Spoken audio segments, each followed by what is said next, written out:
Assalomu alaykum qadrli futbol ixlosmandlari. E'tiboringiz markazida futbol maydoni. Kanalimizga obuna bo'lib, videolarimizga bir dona like bosishingizni so'rab qolamiz. Yaxshilab o'rnashib oling. Demak, biz boshladik. Gvardiola nima sababdan Diash o'rniga Husanovni maydonga tushirgani ma'lum bo'ldi.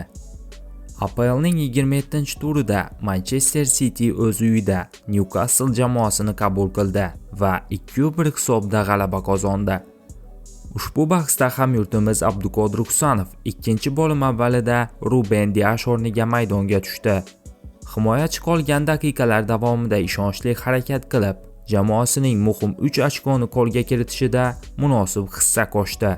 Qator statistik portallar Husanovning o'yinini ijobiy baholadi. Xususan, SofaScore nashri legionerimizga 7 ball qo'ydi.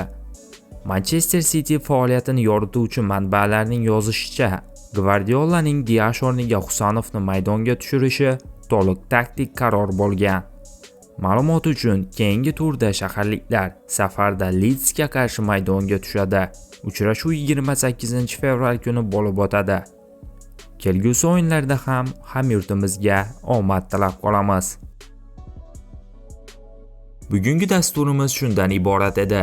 Video sizga ma'qul kelgan bo'lsa, bir dona like bosib, kanalimizga obuna bo'lishingizni so'rab qolamiz. E'tiboringiz uchun katta rahmat. Bizni kuzatishda davom eting.